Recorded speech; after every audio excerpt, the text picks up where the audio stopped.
Tim in Atlanta, Georgia writes, I have a pair of YG acoustic Sonia 2.2 floor standers.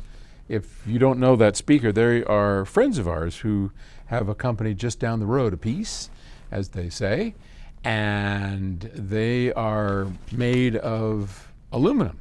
So they don't use wood in their chassis, in their enclosures. Like Magico, they are a solid machine piece of aluminum. Very, very cool. Good people. I've had it for years, and I'm dialing it in to maximize the soundstage in the new room that I just built. Okay? I've never had such a large listening room before, so I'm encountering new challenges as I get things settled in. I'm writing because I always thought you could put speakers as far apart as you want, as long as your seating position could be scaled similarly. My room is roughly 20 feet wide, 30 feet long, and 8.5 feet high. That's a good-sized room, sir. And I wanted the speakers to be 12 feet apart, primarily to accommodate a large theater screen. Playing around with speaker position has led me to hear that after the speakers get more than about 9 feet apart, the soundstage literally disappears, regardless of where the seating position is set. Is this a thing in speakers? Do they lose their ability to image and build soundstage beyond a certain width? It makes sense that this would happen at about 30 feet apart, but it does seem like the difference between 9 and 11 feet wouldn't make that big of a difference. I typically don't tow speakers in, so I haven't played with that, but I want to see if something else could be in play. Okay. Well, when I set speakers up, 8 to 9 feet is typically all I ever allow.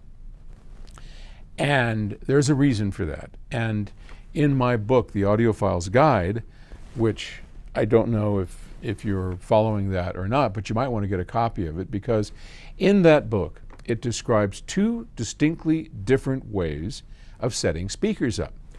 Very, very wide and not. Okay? That's real simple. And if you go to, say, a Wilson audio demo, you'll see, in most cases, if Peter McGrath or somebody sets them up, they do fabulous demos. They'll have the speakers very wide apart and towed in. And that's kind of the secret to it. If you're going to have them wide, you're going to tow them in a lot and point them at your ears. If you have them 8 to 9 feet apart, you're not going to tow them in a lot. You're going to tow them in maybe just a hair, but not too much. Now, everywhere in between, as you start to widen this out, you're going to have to start towing them in, right? Like that. Because otherwise, they'll never couple. Now, here's something else to consider. And boy, this is a tough one, because your YG acoustic Sonias are not, they're kind of thin in the mid bass, in my opinion. I mean, they're great speakers, but they're kind of thin in the mid bass. So one of the ways that we get speakers that are a little bit thin in the mid bass, in the chesty area, is by putting them a little closer together. And when you do that, the woofers couple a little better and you get a bit of fullness. And the wider you spread those apart, the less mid bass fill you're going to get. So you're going to want to be a little careful with that. But let's say that you want to go, as you mentioned, 11 feet. I think you're going to be okay. That'll make up probably for your screen, right? Pull them 11 feet apart and tow them in. And you should be okay. And if you do get a chance, pick up the book, The Audiophile's Guide, or the stereo, either one. It'll help you with these big decisions that you're trying to make when it comes to setting up speakers, because, as I have said, the setup of your speakers is 70% of the battle.